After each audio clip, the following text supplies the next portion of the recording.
Ketika Mbah Hashim nyantri di Bangkalan, beliau diberi tugas mengurusi kuda milik Mbah Kholil hingga kesempatan untuk ngaji pun tidak banyak. Suatu hari Mbah Kholil kedatangan tamu dari Jawa dan kebetulan dia seorang kiai namun santrinya tak sampai ratusan, hanya puluhan saja. Setelah tamu ditanya keperluannya apa, lalu tamu tersebut mengutarakan keperluannya kepada Mbah Kholil. "Mbah Kholil, saya datang ke sini kiai, pertama niat silaturahmi dan yang kedua saya hendak menikahkan putri saya, berhubung dia sudah dewasa kiranya patut saya carikan jodoh, apalagi usia saya juga sudah ada di ambang pintu ajal yang tak lama lagi Allah pasti memanggil ruh saya kiai. Jika ada kiai, saya mohon petunjuk dan izin kiai untuk mencarikannya."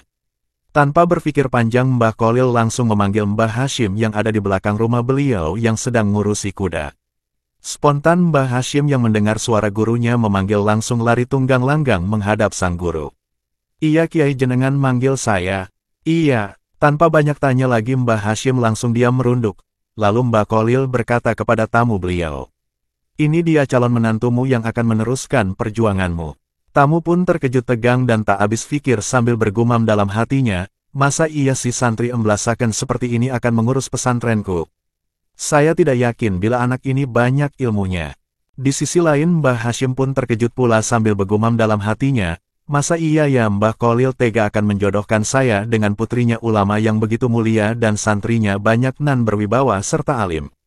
Mbah Kholil lalu menyambung daunnya apa yang keduanya pikirkan.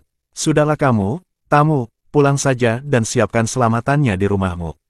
3 hari lagi akad nikah dilaksanakan. Dan kamu Hashim kembali ke belakang." Mbah Hashim pun kembali ke tempat tugasnya dengan hati yang risau. Pikiran kacau balau dan perasaan galau. Sembari bertanya-tanya dalam hati kecilnya, bagaimana saya bisa menjalani ini semua?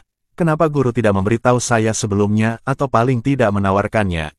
Gundah gulana bimbang, ragu dan bingung terus berkecamuk dalam pikiran Mbah Hashim. Di saat-saat seperti itulah hidayah Allah ditampakkan. Mbah Hashim teringat di mana suatu hari saat Mbah Kholil mulang kitab, beliau dawuh sederhana saja, "Barang siapa di antara kalian yang ingin tercapai hajatnya maka bacalah solawat nariyah sebanyak-banyaknya dan pada waktu ijabah sangat dianjurkan yaitu setelah separuh malam hingga menjelang subuh." Saat malam kira-kira jam 12 malam, Mbah Hashim melaksanakan apa yang pernah diucapkan gurunya itu yaitu membaca solawat nariyah sebanyak-banyaknya dan menjelang subuh beliau ketiduran dan hal ajaib di mana dalam mimpi tidur sekejapnya beliau bermimpi bertemu Imam Al-Bukhari dan mengajarkan kepada beliau hadits sahih selama 40 tahun lamanya. Lalu beliau terbangun serta terkejut tidak percaya atas mimpinya itu. Di malam yang kedua terjadi lagi. Dalam mimpinya beliau bertemu Imam Asy-Syafi'i dan mengajarkan kepada beliau kitab-kitab fikih dari berbagai mazhab yaitu Imam Asy-Syafi'i sendiri Hanafi, Maliki dan Hanbali selama 40 tahun lamanya. Di malam ketiga beliau bermimpi bertemu dengan Imam Al-Ghazali dan Junaid Al-Baghdadi yang mengajarkan beliau kitab-kitab tasawuf selama 40 tahun. Setelah beliau bangun, beliau terkejut dan bertanya dalam pikirannya apa makna dari semua mimpi ini.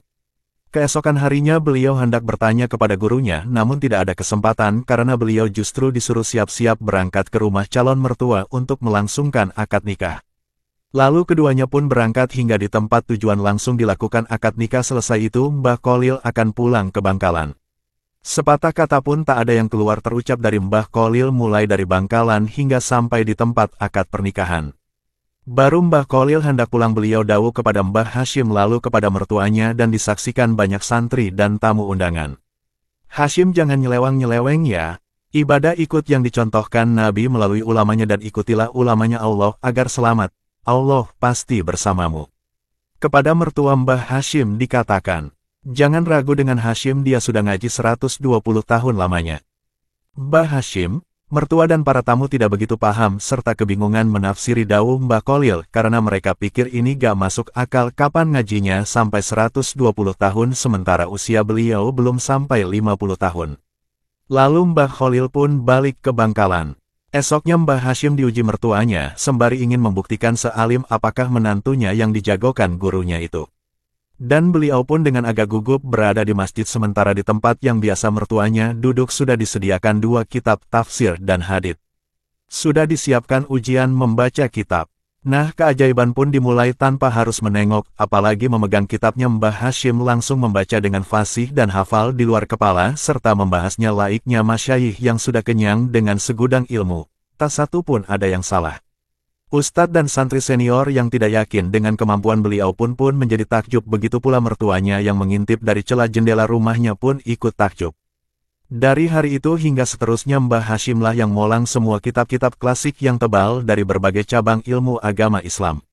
Itulah beberapa karomah Mbah Kholil kepada Mbah Hashim, dan masih banyak lagi karomah-karomah beliau kepada santri-santri beliau yang lain.